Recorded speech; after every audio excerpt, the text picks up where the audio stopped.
La tarima del saber. En el capítulo de hoy vamos a hablar sobre los agujeros negros y las ondas gravitacionales.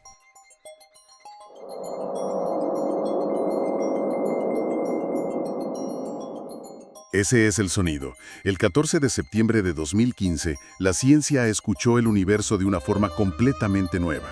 Es increíble. Lo que acabamos de oír es la representación sonora de dos agujeros negros colisionando, un evento que produjo ondas gravitacionales, unas arrugas en el tejido del espacio-tiempo que Albert Einstein había predicho un siglo antes. Nada menos. Hoy vamos a hacer un análisis a fondo de este descubrimiento monumental.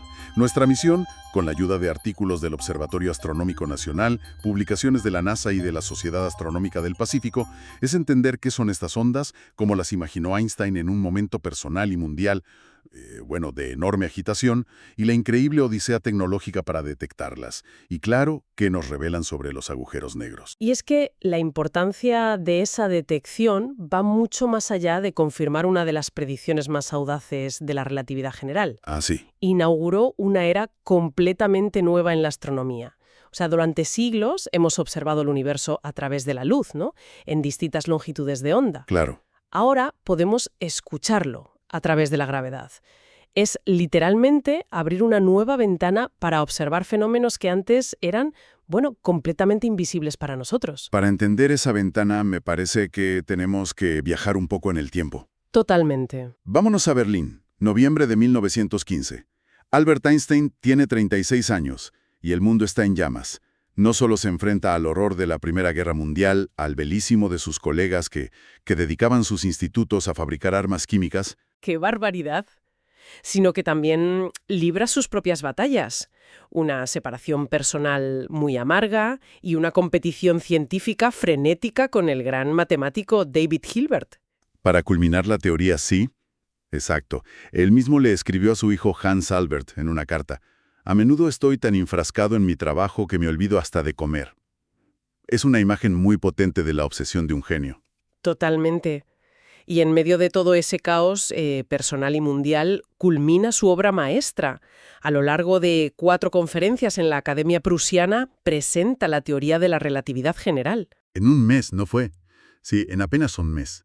El 25 de noviembre es el día clave, cuando revela las ecuaciones de campo de la gravitación. Y lo resumió en una ecuación de una belleza increíble, que en esencia dice algo revolucionario. La materia le dice al espacio cómo curvarse, y el espacio curvado le dice a la materia cómo moverse.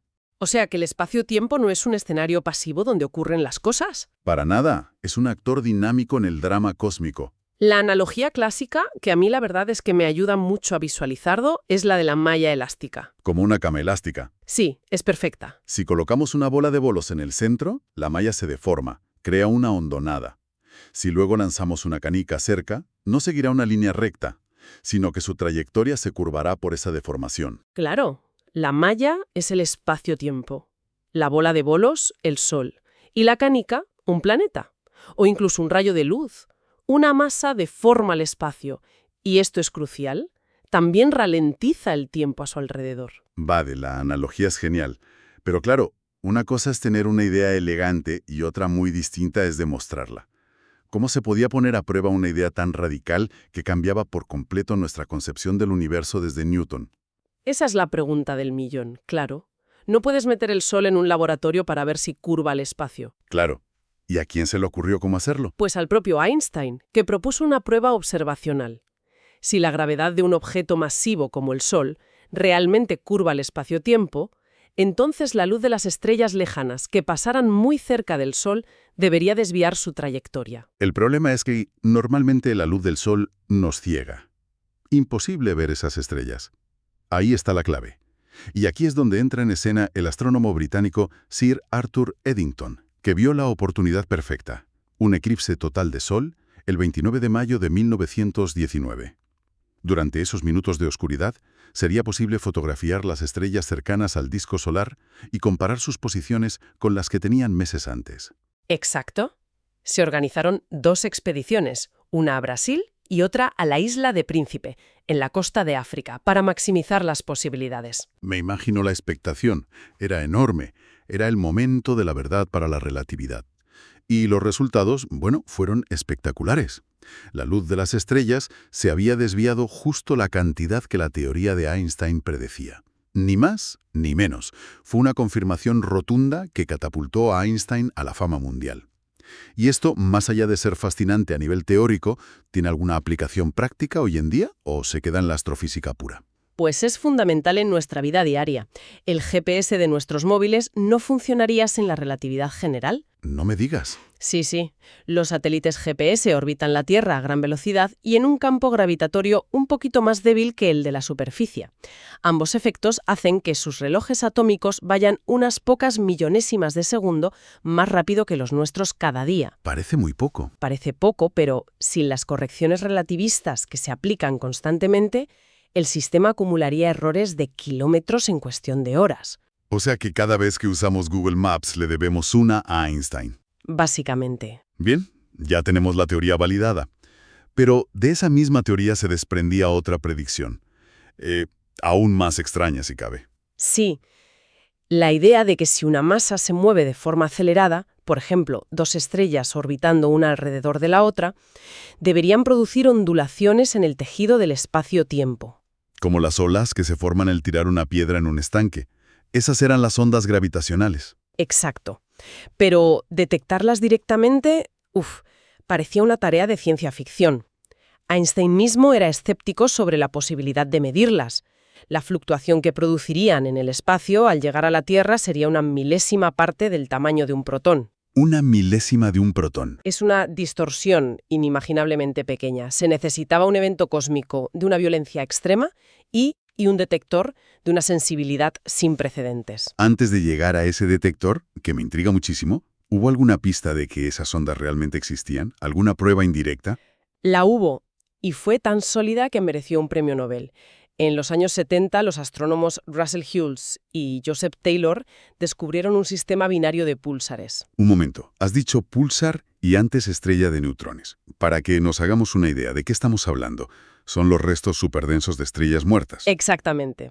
Una estrella de neutrones es lo que queda tras la explosión de una estrella masiva. Es un objeto increíblemente denso. Imagina la masa de nuestro Sol comprimida en una esfera del tamaño de una ciudad. Brutal. Y un púlsar es un tipo de estrella de neutrones que gira muy rápido y emite haces de radiación, en plan faro cósmico. Pues bien, Hulse y Taylor observaron que la órbita de estos dos objetos se encogía. Se acercaban. Sí, muy lentamente. El ritmo de ese acercamiento encajaba a la perfección con la pérdida de energía que, según la teoría de Einstein, el sistema debía estar emitiendo en forma de ondas gravitacionales. Fue una prueba indirecta e irrefutable. Irrefutable. Les valió el Nobel de Física en 1993. Vale, la prueba indirecta es increíble, pero sigue sin ser sentir una de estas ondas directamente. Detectar una fluctuación tan pequeña como decías. ¿Qué tipo de máquina es capaz de hacer algo así? Suena imposible. Parecía imposible, pero se consiguió con un instrumento llamado LIGO, el Observatorio de Ondas Gravitacionales por Interferometría Láser. LIGO. Y es un verdadero alarde de la tecnología humana. Para empezar, no es uno, sino dos detectores idénticos. Uno está en el estado de Washington y el otro en Luisiana, separados por 3.000 kilómetros. Ah, claro, para descartar vibraciones locales. Un terremoto pequeño o un camión. Justo, para asegurarse de que la señal viene realmente del espacio. Entiendo. Si ambos lo detectan casi a la vez, tiene que ser algo cósmico. ¿Y cómo funcionan por dentro? El concepto es ingenioso. Cada detector es un interferómetro con dos brazos perpendiculares de 4 kilómetros de largo cada uno, dentro de túneles de vacío. Se dispara un rayo láser que un divisor de haz parte en dos. Un haz viaja por cada brazo, rebota en un espejo casi perfecto al final y vuelve para recombinarse. ¿Y si todo está quieto? Si todo está quieto, los dos haces de luz, al volver, se anulan entre sí y no llega luz al detector. Pero si una onda gravitacional pasa a través del aparato, estirará un brazo y comprimirá el otro de forma infinitesimal. Cuando dices infinitesimal. Hablamos de una fracción del tamaño de un átomo, pero esa diminuta diferencia es suficiente para que los haces de láser ya no se anulen perfectamente al volver. Ese desajuste crea un patrón de luz, una señal, y eso es lo que buscan. ¡Qué barbaridad de precisión! Me parece brujería. Y el 14 de septiembre de 2015, después de décadas de trabajo y mucho escepticismo, la brujería funcionó. Funcionó. Una señal clara y nítida. El chirrido que escuchamos al principio llegó al detector de Luisiana y 7 milisegundos después, el tiempo que tarda la luz en viajar entre los dos sitios, la misma señal llegó al de Washington. El evento GW 150914. Ese mismo. Era la primera vez que escuchábamos el universo. Y cuando analizaron esa señal, ¿qué descubrieron? ¿Qué había provocado esa vibración? El análisis fue asombroso y reveló una violencia cósmica difícil de concebir. La señal provenía de la fusión de dos agujeros negros. Dos. Sí, uno de unas 30 veces la masa de nuestro Sol y el otro de unas 35. Un evento que había ocurrido hace 1.400 millones de años. En su danza final se fusionaron para crear un nuevo agujero negro de 62 masas solares. Un momento, para. Sí, Las cuentas no me salen. A ver, 30 más 35 son 65. claro. Y el resultado es 62. Faltan 3 masas solares ahí. ¿Dónde fueron? Ahí está la clave de todo. Esa masa perdida, el equivalente a 3 soles enteros, ¿no desapareció? Se convirtió íntegramente en energía pura, siguiendo la famosa ecuación de Einstein, E igual a mc², y fue emitida en forma de ondas gravitacionales. ¿En cuánto tiempo? En apenas 20 milisegundos. Un momento. ¿Me estás diciendo que durante una fracción de segundo ese choque liberó la energía equivalente a 3 soles? Eso es. Es que no hay cómo empezar a imaginárselo. Es incluso más impresionante. Durante ese brevísimo instante, la potencia liberada en forma de ondas gravitacionales fue mayor que la potencia lumínica de todas las estrellas del universo observable juntas. De todas. De todas juntas. Por un instante, esa colisión fue el evento más energético de todo el cosmos. Eso es una locura maravillosa. Y pensaba que la historia no podía ser mejor. Pero tengo entendido que 2 años después, en 2017, la cosa se puso aún más de película. Así es. El 17 de agosto de 2017, LIGO y su homólogo europeo, Virgo, detectaron otra señal, GW 170817. ¿Vale? Pero esta vez no estaban solos. Apenas 2 segundos después, los telescopios espaciales de alta energía Fermi e Integral detectaron un brote de rayos gamma procedente de la misma región del cielo. De la galaxia NGC 4993, ¿no? Exacto. Había nacido la astronomía multimensajero. ¿Qué significa eso? Que por primera vez vimos y oímos un evento cósmico al mismo tiempo. Exactamente.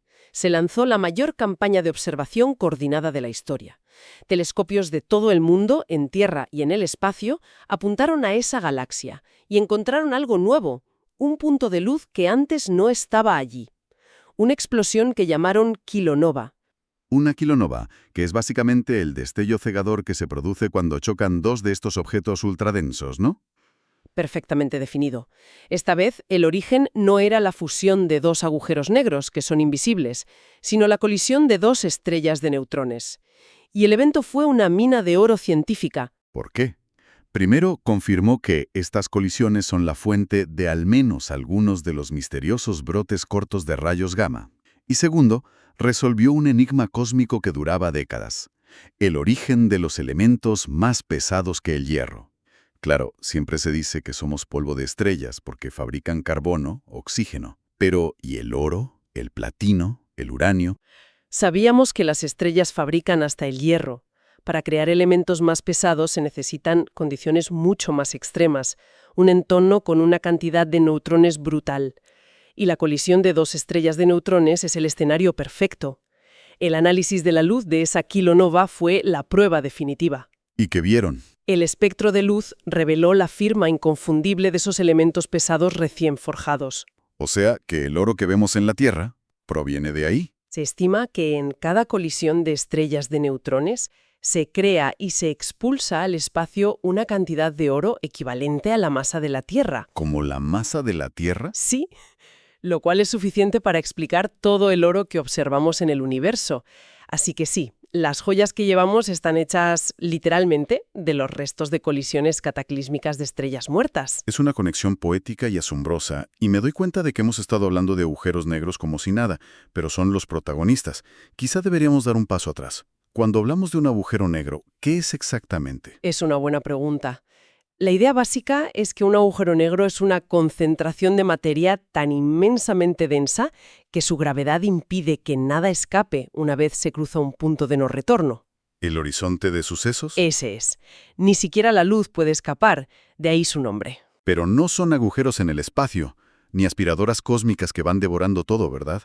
Es un mito bastante común. Es un mito crucial que hay que desmentir. La gravedad a una distancia depende de la masa, no de cómo esté empaquetada. Si nuestro Sol se convirtiera de repente en un agujero negro con su misma masa, algo que físicamente no puede ocurrir, No nos tragaría. no. La Tierra y los demás planetas seguiríamos en nuestras órbitas exactamente igual, solo que en un sistema solar muy, muy frío y oscuro. Vale, eso es tranquilizador. Y sí que no todos los agujeros negros son iguales, que los hay de distintos tamaños. Así es. Los astrónomos los clasifican principalmente por su masa. Tenemos los agujeros negros estelares, que se forman cuando una estrella muy masiva colapsa. Son los que detectó LIGO. ¿Y los grandes? Luego están los supermasivos, gigantes, que habitan en el centro de la mayoría de las galaxias. El nuestro se llama Sagitario A y tiene una masa de unos 4 millones de soles. Y entre medias están los más esquivos, los de masa intermedia. Y entre los supermasivos hay auténticos monstruos, ¿no? He leído sobre uno que tiene un tamaño que desafía la comprensión. Te refieres a TOL 618. Es hasta la fecha el agujero negro más masivo que hemos observado. Tiene la friolera de 66.000 millones de veces la masa de nuestro Sol. ¡Increíble! Y has mencionado el nuestro, Sagitario A. ¿Es un agujero negro activo, violento o más bien tranquilo? Ahora mismo es relativamente tranquilo, afortunadamente, pero un descubrimiento muy reciente, de principios de este año, ha revelado que no siempre fue así. Gracias al nuevo telescopio de rayos X, XRISM, se han detectado ecos de luz de una potente erupción que tuvo lugar en los últimos 1000 años. Ecos de luz. Sí, ciertas nubes de gas cercanas al centro galáctico están reflejando los rayos X de esa antigua explosión, permitiéndonos hacer una especie de arqueología lumínica y reconstruir el pasado violento de nuestra propia galaxia. Arqueología lumínica. Me encanta el concepto. Y todo esto, que parece la culminación de un siglo de ciencia, es realmente solo el principio. Sin duda, es solo el principio. La red global de detectores de ondas gravitacionales está creciendo. A LIGO y Virgo se les han unido Kagra en Japón y hay planes para LIGO India. Cuantos más oídos tengamos, con más precisión podremos localizar las fuentes. Y supongo que el siguiente paso lógico es llevar estos detectores fuera de la Tierra. Esa es la próxima gran frontera. El proyecto ELISA de la Agencia Espacial Europea, previsto para la década de 2030, será revolucionario. Consistirá en 3 naves espaciales volando en formación, creando un triángulo en el espacio. Un interferómetro gigante. Gigante, con brazos de 1 millón de kilómetros de largo. 1 millón de kilómetros. Eso es una escala completamente diferente a los 4 kilómetros de LIGO. Exacto. Y con esa escala, ELISA será sensible a ondas de frecuencias mucho más bajas, las que emiten sistemas como los agujeros negros supermasivos al fusionarse o incluso el pulsar binario de Hulse-Taylor. Cerrará el círculo de toda esta historia, permitiéndonos escuchar los susurros más graves del universo. Es un viaje increíble. Hemos pasado de las ecuaciones de un físico solitario en un Berlín asolado por la guerra a un experimento de precisión inimaginable que, un siglo después, confirma sus ideas y nos abre una forma nueva de percibir la realidad cósmica. Esa es la clave.